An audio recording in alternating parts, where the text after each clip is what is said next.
My name is Chris Olsen, and this is the case study on copyright usage and the computer for various programs that were purchased by a school district. This is Module 14 for EDL 850 at Fort Hays State University. So for Section 1, we have to summarize the case, and within this case, there was a successful PTA fundraiser allowed for the purchase of software programs for the school's computer lab. The librarian, Mrs. Lynn, created extra copies of the programs on blank CDs to give to the classroom teachers so that they could use it on the couple of computers that they had in their classrooms.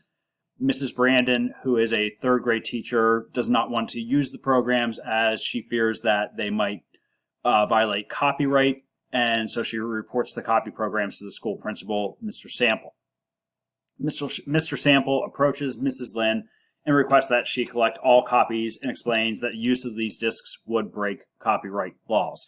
That's the basic premise of this case.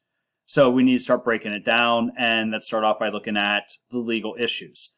In 1976, the Copyright Act was created by Congress, and it has had future amendments since then, and the purpose of this was to protect the interests of companies, individuals that created a product. When Mrs. Lynn makes the illegal copies of the program, she is in essence stealing from the companies that produced the products that are being used by the school, and this can result in some pretty hefty fines. Copyright violation can result in jail time, but it can also result in fines that range upwards of $150,000. Considering the fact that she copied 4 different programs, if you were caught in copyright violation for all 4, that could mean that the school district is out upwards of $600,000. So, depending on St. Regis's policy, this could also be a breach of contract by Mrs. Lynn, and she could be under disciplinary review for that as well. There is assumption here. We are assuming copyright protection, but we cannot be sure without reading the program's licensing restrictions, something that is not made available in this case study. So, to sum up, Mrs. Lynn, St. Regis's librarian, has made additional copies of educational software that was purchased for the school computer lab so that classroom teachers have access to the programs in their classroom. So now we need to start looking at some of the facts of this case. These are the things that we know, and we can use these to reflectively evaluate the situation. When looking at the people in the case, there are some main players. Mr. Sample is the school's principal, and he appears not to have known that the computer programs were being burned to new disks and distributed to classroom teachers. At the end of the case study, he asked for the disks to be retrieved and no further copies made. Mrs. Lynn is the librarian media specialist who is in charge of the computer lab and helped develop a list of the programs to be purchased for the lab. She was approached by the teachers with the idea of using the programs in their classrooms as well. So she purchased blank CDs, created copies of the programs, and distributed them to the 2nd, 3rd, and 4th grade teachers so that they could also use the programs in their classroom. Mrs. Brandon is the 3rd grade teacher who was the whistleblower in this case, didn't feel comfortable about accepting copy disks for use in the classroom, was worried that it would violate copyright law. She's kind of new to St. Regis School District. In her previous school district, it states that they were very, very resolute about copyright laws, went through a lot of professional development about it and things like that. So she approaches Mr. Sample about the situation to inform him about what's going on. Mrs. Williams is the building's other 3rd grade teacher, and it states that she was thrilled to have received the burned copies of the program to use outside of the computer lab so that she could also use these programs in the classroom with her students. Mrs. Evans is the PTA president, and she helped Mrs. Lynn create the copies of the program to help stretch the PTA dollars that were kind of partially used to help purchase these programs for the students. When we're looking at the place, St. Regis is a rural school district. It has one building that services students in kindergarten through 8th grade. The high school students are then bused to the closest city, which is 25 miles away from St. Regis. St. Regis has 420 students in grades kindergarten through 8th grade. They have 2 teachers for each grade and 2 special education teachers, one for K through 4 and one for 5 through 8. It states within the brief that they receive meager state financial support, and it's supplemented by 2 main PTA events, the candy and gift wrap sale and a spring fling race. So when we're looking at the program, this case is looking at the copying and distribution of 4 electronic programs to the 6 teachers at St. Regis that teach 2nd, 3rd, and 4th grade. Licenses for the 4 programs were purchased with the funds allocated to the 2 3rd grade teachers, Mrs. Williams and Mrs. Brandon. We're not certain about a few things, though. It doesn't really go into any details about if these programs were purchased for the computer lab or were they purchased for the actual classroom.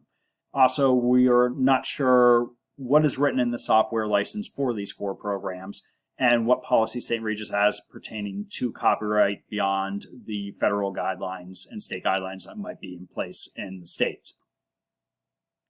So to review and prioritize the information, we know that St. Regis receives meager state allocation.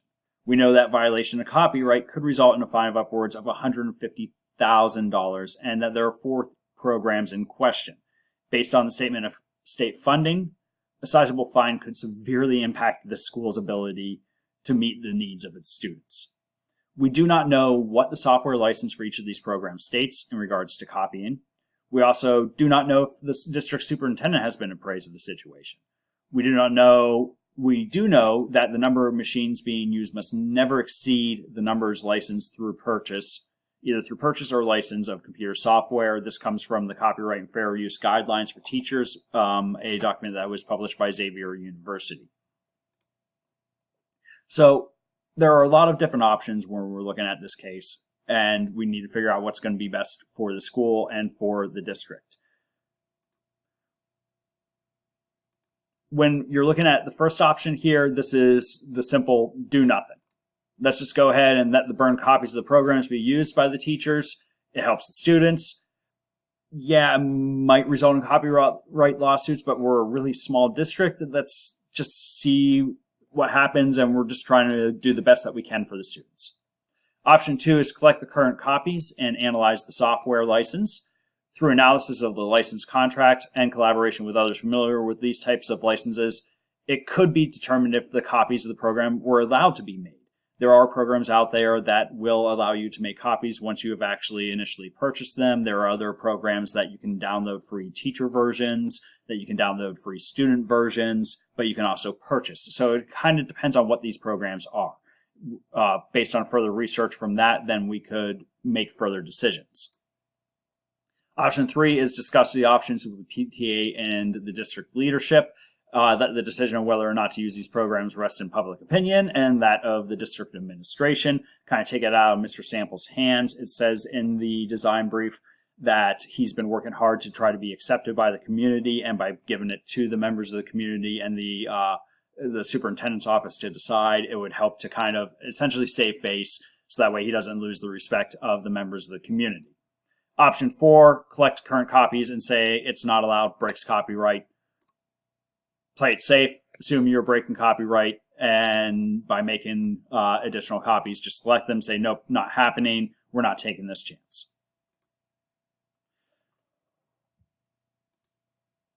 So when we're evaluating these various options, we need to start looking at some of the pros and the cons. With option 1 of let's just do nothing, let's go ahead and let the copies be used, well, then all teachers would have access to the program in the computer lab and their classroom. PTA is happy about stretching meager funds. The cons about this is that you could potentially face a massive lawsuit over copyright laws.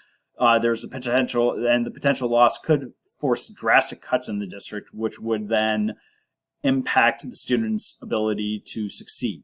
Mr. Sample could lose some of the supporters he has fought to gain if something like that happened. Option 2, collect current copies and analyze the software license. This is kind of a let's go ahead and put a hold on this to see if it's allowed or not. That way we can actually analyze the situation and see if we are able to do this or not. It helps to avoid liability. It might be determined that we can actually copy and use the software that was purchased initially, and it would appeal to the residents of the community of St. Regis as the principal, Mr. Sample, going through due diligence. Some cons about this: it might be determined that the software cannot be copied, and that could then result in thoughts of non-confidence for the principal as well, because it appears then that he's not up to date with copyright laws. For option 3, discuss options with the PTA and district leadership, the superintendent's office. This involves a PTA, which helped to raise the funds that were used to purchase the program, so it gives them a voice in it. It also includes the district leadership, and that way it involves basically all of the parties that have a stake in the situation. Some of the cons is that it could result in infighting. Maybe the PTA or the superintendent's office wants to say, let's just go ahead and use them. I don't care about copyright laws. And the other party says, no, we can't do that. So you could end up with split factions that aren't happy with the decision or at each other. Option 4 is to collect the current copies and just say, nope, not allowed. Sorry, breaks copyright laws. We're not doing this. Pros of this is it avoids potential lawsuits, which could be, as we've already discussed, extremely costly to this district. The cons, it could upset the staff that was eager to be able to use the programs within their classrooms. It could also upset the PTA, which is hoping to be able to stretch the dollars that their fundraisers are able to collect. And it does not allow for due diligence. You're not actually looking at all the various options. If you just go ahead and say, yep, nope, take them away, we're not doing this, it breaks copyright. So by looking at those, then you can start to develop a plan of action. Based on the facts that were provided within this case and looking through the various options for how to handle the situation and the pros and cons, this is the plan of action I came up with. I think that initially, yes, you must confiscate those copy disks. Don't let them be used on the classroom computers because we're just not certain of the situation at that point in time where the design brief actually ends its explanation. From there, we would need to review the software license contract, maybe contact the company, see if copies are allowed to be made and used. Step 3, now this is for A option. If the copies are allowed, go ahead and redistribute them to the classroom teachers, give them the blessing to use it, the company allows it, everyone's happy, great. If copies are not allowed, then you need to keep all those copy disks and make sure that they're not being used in the classrooms. Regardless of whether 3A or 3B is taken, we kind of also need to move into step 4 and 5 just because it seems like there's some confusion within the district with some of the parties involved within this case.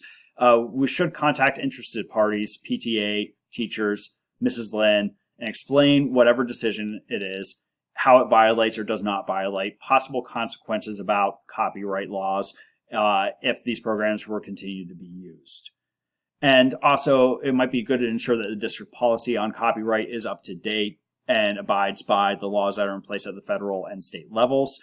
And since there was confusion within this case about if this is allowed or not, it might be a good idea to actually hold some professional development meetings to discuss copyright and fair use along with possible penalties for if copyright is broken. And that's the solution I kind of came up with for this case. I hope you enjoyed it and have a great rest of your day.